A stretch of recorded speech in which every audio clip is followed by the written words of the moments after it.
Progresistas y conservadores en el sínodo. Dos visiones del mundo se enfrentan en la Asamblea de Obispos. Se abordarán temas tabúes como el celibato, el papel de la mujer o la bendición a las parejas LGTB, lo que ha disparado las críticas del sector conservador, que ha puesto el grito en el cielo con su iniciativa La Babel Sinodal, que augura que la Asamblea será un desastre para la Iglesia. Ante un aluvión de dudas doctrinales comienza el sínodo que determinará el futuro de la Iglesia católica. Non trattano dei tempi passati. Il linguaggio è molto rivelatore della mondanità della visione. Poi non trattano della persona del Santo Padre. Infatti, per la loro natura, sono un'espressione della dovuta venerazione per l'ufficio petrino e il successore di San Pietro. 5 cardenales mantienen una doctrina católica inmutable respecto a la controversia de las bodas gays y el papel de las mujeres en la Iglesia. El Papa Francisco evoca los nuevos tiempos y cambios culturales, presentando una visión de caridad pastoral y sin batallas ideológicas, abierta y tolerante, que pueda acoger a todos los que están afligidos y agobiados. Bueno, y para este importantísimo segmento tenemos a Stephanie Londoño, quien es profesora de estudios religiosos de FIU. Stephanie, muchas gracias por acompañarnos en esta noche. ¿Cómo ves este sínodo donde se están planteando cosas novedosas como una mayor participación en la Iglesia Católica de la mujer? Muchas preguntas de muchos años es por qué, por ejemplo, no se permiten a las monjas, a las religiosas oficiar misa. Adelante, Stephanie, tu opinión sobre esto y estas preguntas acuciantes. Muchas gracias por la invitación. Esto es lo que me apasiona y precisamente porque estos no son temas novedosos para nada.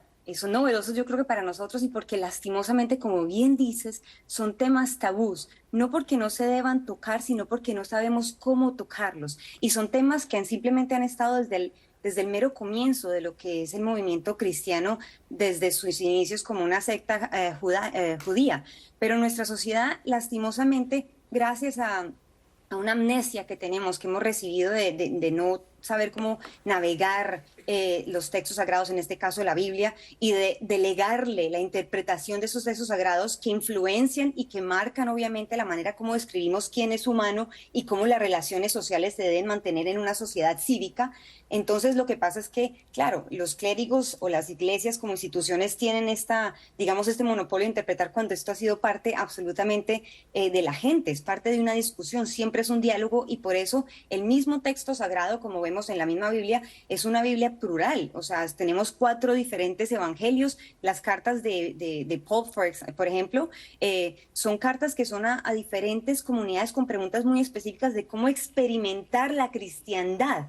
Era como experimentar este llamamiento al evangelio, que simplemente era unas buenas noticias al reino de Dios, que significaba somos miembros de una misma comunidad en base a unos valores que nos hacen humanos, no una anatomía, que por ejemplo por ser mujer me hace menos que, eso no está en la Biblia, ni siquiera menciona a Eva, por ejemplo, en el Nuevo Testamento, y hay muchísimas más argumentos teológicos que apoyan el hecho de que la mujer no solamente sea parte, que oficie misa, que sea sacerdote o que sea obispa. Stephanie, ¿de qué manera se diferencia lo que estamos viendo hoy, donde hay evidentemente, por lo menos abiertamente, dos grupos, unos grupos que plantean una especie, vamos a llamarlo, de modernización de la Iglesia, estar acorde con estos tiempos, encabezadas entre otros por Jean-Claude Hollerich de Luxemburgo, que es uno de los obispos más cercanos, asesores más cercanos al Papa Francisco.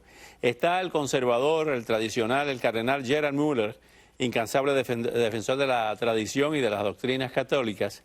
Y está también James Martin, sacerdote jesuita, defensor de la comunidad LGBT. ¿En qué se diferencia de aquella Iglesia de la Liberación de los años 60 con aquel famoso cardenal francés que tuvo encontronazos con el Papa, en ese entonces Paulo VI, y después con los papas que siguieron a Paulo VI? ¿Qué diferencia hay entre esa situación y la de hoy? Excelente pregunta, y aquí nos podemos quedar todo el día si quiere, pero efectivamente hay que por ejemplo, poner en la mesa para comenzar el hecho de que esta lastimosa unificación que tenemos del sexo, la sexualidad, el placer, el deseo como pecado, eso emerge de esta escuela de pensamiento desde San Agustín en el siglo IV. Y de ahí surge este pensamiento conservador porque, por ejemplo, en la Biblia usted no encuentra ninguna mención específica en cuanto, por ejemplo, el aborto, el divorcio. Todo esto surge, estas cuestiones... El celibato, ¿por qué los curas no se pueden casar? Eso viene todo de San Agustín, ¿ok? Entonces de ahí surge, digamos, esta mirada muy conservadora en donde efectivamente se demoniza el placer. San Agustín es el que dice que usted puede tener sexo y si el sexo no se sintiera tan bueno, si no fuera tan placentero, entonces no sería tan malo, no sería un pecado. El pecado en la Biblia es básicamente la idolatría. Y ideología es una manera de idolatría. Ahora, la pregunta que haces en cuanto a la cuestión del Vaticano II, el Concilio Vaticano II es importantísimo, porque es precisamente la Iglesia Católica, hay que tener en cuenta una cuestión política muy importante antes de entender lo teológico, y eso es que estamos tratando con la institución más antigua en la historia de la humanidad continua, es decir, sin interrupción. Cuando yo le hablo a mis estudiantes que están en las escuelas de negocio, les digo, ¿usted quiere un negocio largo? Mire lo que ha hecho la Iglesia por el lado de cómo mantiene esta continuidad, pero efectivamente no significa que no haya pasado por crisis. Una de estas crisis es cómo contextualizamos esta interpretación, porque es una interpretación teológica del texto conservador basado en San Agustín que no se aplica a la experiencia humana. Por eso es tan importante involucrar a los laicos, a la mujer laica, al hombre laico que está en el día a día sufriendo qué significa el pecado en un contexto real, no lejos, obviamente, en una burbuja. Entonces, ¿qué pasa con este segundo concilio en el Vaticano, el Concilio Vaticano II? Pasa que es un llamamiento a interpretar el Evangelio desde la encarnación. ¿Qué significa que Jesús mismo haya vivido una vida humana, que haya sufrido, que haya tenido hambre, que le haya dado frío, etcétera, etcétera? Este tipo de preguntas fue lo que motiva este tipo de reacción de la liberación teológica en Latinoamérica, donde dice, el pecado no es necesariamente esta idea trascendental de mi moral, de que lo que es impuro son mis pensamientos, lo que es impuro es el hecho de que su vecino esté pasando hambre, eso es impuro, y eso suena mucho a comunismo, y obviamente aquí tenemos los obispos rojos, etcétera, el problema que tenemos. Y ese segundo, el Concilio Vaticano II no llegó a Estados Unidos. Eso no llegó acá a Estados Unidos y esto hasta el sol de hoy, por ejemplo, tenemos ese bache gigantesco en esa discusión entre la misma Iglesia Católica, por eso es tan diferente según diferentes contextos. Y este sínodo, Stephanie, ¿producirá cambios? ¿Como es una especie de legado del Papa Francisco? Efectivamente. El Papa Francisco también es una figura muy interesante y para muchas personas muy contradictoria.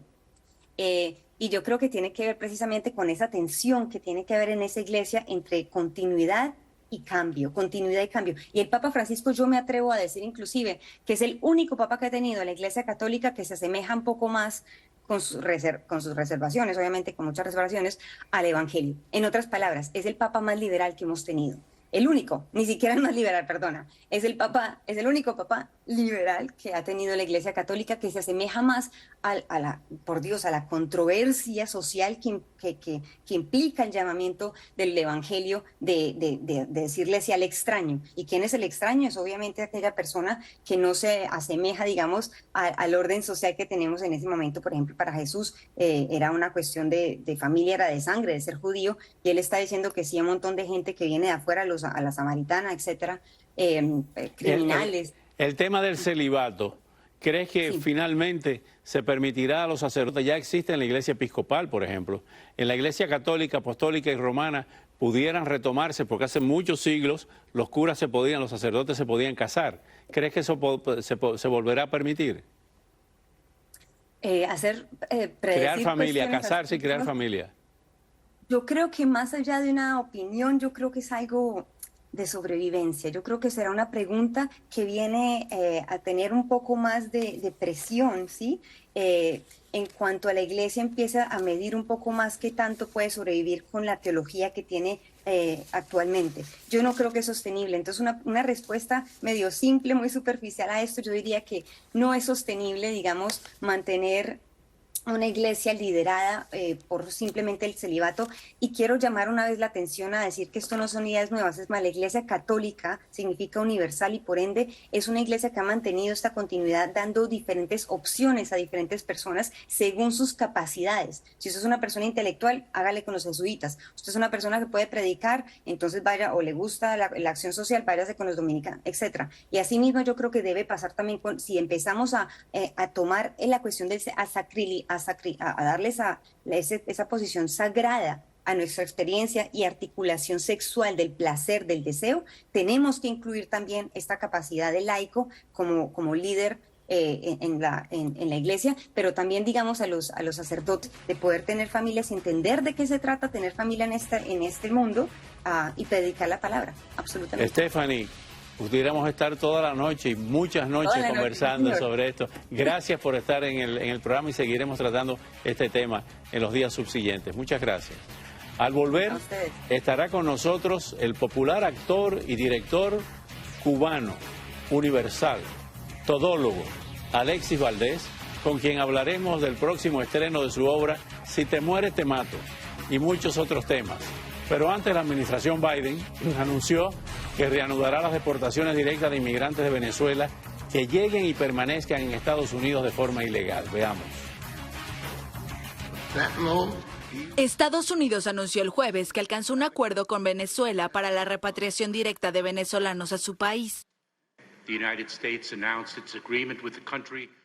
Estados Unidos anunció un acuerdo con Venezuela para repatriar nacionales que no usan las vías legales y que llegan irregularmente a nuestra frontera sur y no califican para recibir ayuda.